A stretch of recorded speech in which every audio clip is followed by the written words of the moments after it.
अभी दिख रहा है। चलो लगा जल्दी 2 मिनट। नेता है बेचारा। तुम्हारा चुनाव लग गया अभी? हो गया, आज ही लगा। अभी मुख्यमंत्री साहब औरंगाबाद में आए थे, हमने देखा कि बीजेपी अक्सर उनका विरोध करती है, उसके बारे में आपकी क्या प्रतिक्रिया है? नहीं देखो, विरोधी पक्ष का काम ही है विरोध करना, सत्ताधारी का काम है सत्य करना, और सत्ताधारी का काम है सत्ता का सदुपयोग करना। ये भारतीय जनता पार्टी के लोग सिर्फ दुरुपयोग करते हैं। और महाराष्ट्र के ये देश में के एकमेव महाराष्ट्र के मुख्यमंत्री है जिन्होंने एक आदर्श पुरस्कार, एक आदर्श मुख्यमंत्री बोल के जिनका नाम पूरे हिंदुस्तान में लिया जाता है। अब भारतीय जनता पार्टी वाले बेचारे आम के पेड़ के नीचे बैठे थे, बबुल के पेड़ के नीचे जाके बैठे, कांटे चुभते हैं तो इधर चिल्लाते हैं, बाकी कुछ भी नहीं है। लेकिन विकास के माध्यम से मैं आपको बता रहा हूँ कि एक नियोजनबद्ध काम करने वाला एक इस औरंगाबाद के लिए बहुत बड़े पैमाने के ऊपर निधि सरकार की तरफ से पहली बार दिया गया। अभी तक सिर्फ कागज़ के आश्वासन दिए गए, पहली बार 1600 करोड़ की योजना इस शहर को दी गई है। और शहर का काम खुद मॉनिटरिंग करते हैं मुख्यमंत्री जी, हर 15 दिन में आढ़ावा लेते हैं कि कितना काम हुआ, क्या काम हुआ, कैसा काम हुआ। और इस काम का आढ़ावा लेने वाले मुझे लगता है कि पहले मुख्यमंत्री, उनको इस औरंगाबाद से प्यार है, शहर से, जिले से, इस महाराष्ट्र से, इसलिए उनके पूरा ख्याल ये औरंगाबाद की तरफ है। सब सांसद इम्तियाज जलील साहब और फौजिया खान दोनों को जो है वक्फ बोर्ड का मेंबर बना दिया गया है। 2 ही है तो कितने बनाएंगे? जब 2 ही मेंबर है, एक राज्यसभा का एक लोकसभा का, पूरे महाराष्ट्र में से 2 ही चुन के आए तो दोनों को बना दिए। क्योंकि उसमें ऐसा रहता है कि जो मुस्लिम सीट जहाँ जो स्टेट से चुन के आते हैं उनको प्रसिद्ध है, उसके ऊपर मेंबर बनाया जाता है।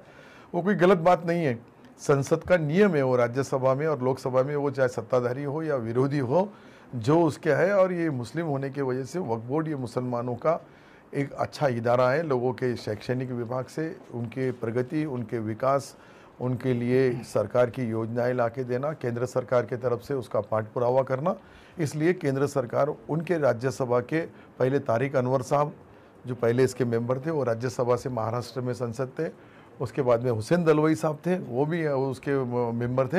यानी जो चुन के आता है, जो राज्यसभा का नॉमिनेट रहता है, उसको उसका मेंबर बनाया जाता है, ताकि उनके समाज के, उनके धर्म के, उनके इससे पहले कुछ दिन तक अगर कोई दूसरी जात का भी, दूसरे समाज का भी अगर संसद रहा तो उसको भी लिया जाता है। लेकिन जब मुस्लिम है तो उनको उस बोर्ड के ऊपर पदसिद्ध सदस्य बनाया जाता है। सर एक आखिरी सवाल, अभी महानगर पालिका के जैसे इलेक्शन होना है तो एमआईएम के जैसे यहाँ पर खासदार चुन के आए, पिछली बार एमएलए चुन के आए थे 25 नगर सेवक थे, तो क्या आप महागाड़ी अगर आपकी तीनों मिलकर अगर लड़ते हैं तो क्या एमआईएम भारी पड़ सकती है? देखो, कुछ भी रहा तो भी यहाँ शिवसेना का मेयर बनेगा, यहाँ शिवसेना का ही महापौर बनेगा। ये जो मैं जो बता रहा हूँ, इस शहर के लोगों के लिए मुख्यमंत्री जी ने जितना विकास का निधि दिया, मुझे नहीं लगता इससे पहले कोई भी चीफ मिनिस्टर ने, कोई भी मुख्यमंत्री ने इतना पैसा इस शहर के लिए 300 करोड़ रुपए रोड रास्ते के लिए दिए, 1650 करोड़ रुपए की योजना दिए। और शहर की प्लानिंग पॉलिसी करते समय स्मार्ट सिटी के माध्यम से होगा, या कचरा जो इस शहर के अंदर एक अलग नाम पूरे देश भर में गया था औरंगाबाद का, क्या कचरा बहुत है यहाँ, वो कचरे के भी विल्हेवाट लगाने के लिए मुख्यमंत्री जी ने पालक मंत्री जी को दिया, और पालक मंत्री जी ने बहुत अच्छी तरह से उसको हैंडल किया। आज कचरा मुक्त ये शहर कुछ दिनों में हो जाएगा। पानी की जो बहुत दुश्वारियाँ, तकलीफें है, ये सबसे पहले दूर होना चाहिए। मुझे लगता है कि 1 साल भर में 24 घंटे पानी कैसा मिलेगा उसका नियोजन सरकार ने की है। और मुझे उसके ऊपर भरोसा है कि जिस हिसाब से आज पानी की टांकी का काम देखने के लिए सही चालू हुआ कि नहीं हुआ, वो भी जब मुख्यमंत्री आते हैं तो इस पे से आप अंदाज़ा लगा सकते हैं कि इस शहर के बारे में, जिले के बारे में, महाराष्ट्र के बारे में इससे पहले जो जो मुख्यमंत्री हुए, वो मुख्यमंत्री में ये मुख्यमंत्री का काम करने का तरीका, इनका सोच, इनका विचार, इनका जो भी इस शहर को एक 4 चांद लगाने का जो ख्वाब है, वो स्वप्न है, वो ज़रूर पूरा होगा। सर, जालना रोड पर जो अतिक्रमण वगैरह हुए हैं, ये जालना रोड पे आज अतिक्रमण नहीं हुए, जूने अतिक्रमण है, लेकिन वो जो जूने अतिक्रमण है वो निकालने का काम हम जरूर करेंगे। Thank you. चलिए।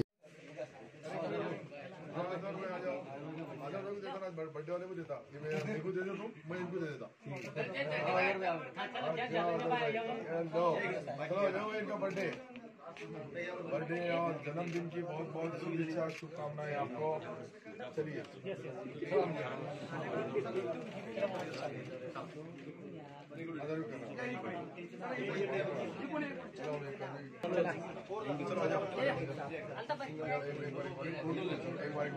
एक